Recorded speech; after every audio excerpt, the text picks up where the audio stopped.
Masikini moyo wangu umefanya nyama kwa bucha unateketea.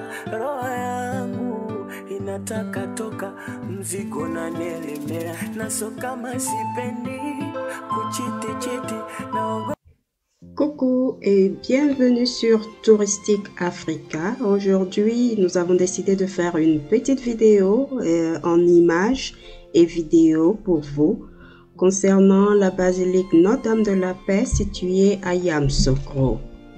Yamoussoukro est en fait la capitale politique de la Côte d'Ivoire et est située à près de 3 heures de route de la capitale économique qui est Abidjan. La basilique Notre-Dame de la Paix de Yamoussoukro a été bâtie sur les plans de l'architecte Pierre Fakhouri et choisie par le président Félix Houphouët-Boigny le 4 février 1986 à l'issue d'un concours organisé entre la fin de l'année 84 et le début de l'année 86.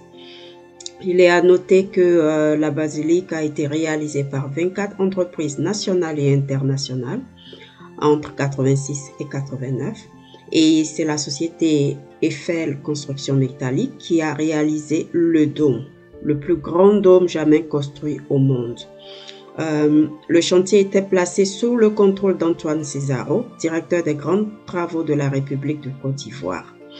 Le pape Jean-Paul II a consacré la basilique le 10 septembre 1990. Par contre, il y avait une condition avant la consécration de cette basilique. Cette condition, c'était la pose d'une pierre angulaire d'un hôpital à construire.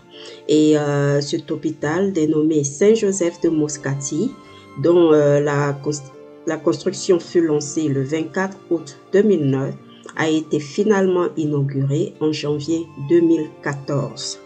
En fait, en récapitulatif, la basilique Notre-Dame de la Paix, si on doit le récapituler en chiffres, c'est un coût total de travaux estimé à près de 40 milliards de francs CFA, soit 122 millions d'euros, qui constitue 6% du budget annuel de la Côte d'Ivoire.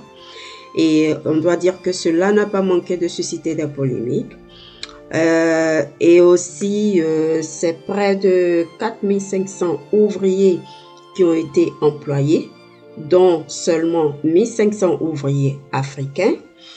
Et il faut savoir que le Grand Dôme était composé d'une verrière zénitale de près de 1250 mètres carrés. Et que la basilique est en fait bâtie sur plus de 130 hectares.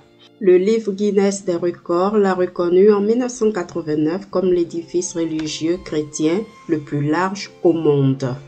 Et voilà, nous arrivons à la fin de cette vidéo. Nous espérons qu'elle vous a plu et nous vous remercions. Si vous avez des commentaires, n'hésitez pas à les laisser dans la barre et nous serons ravis de vous lire. Merci et à bientôt.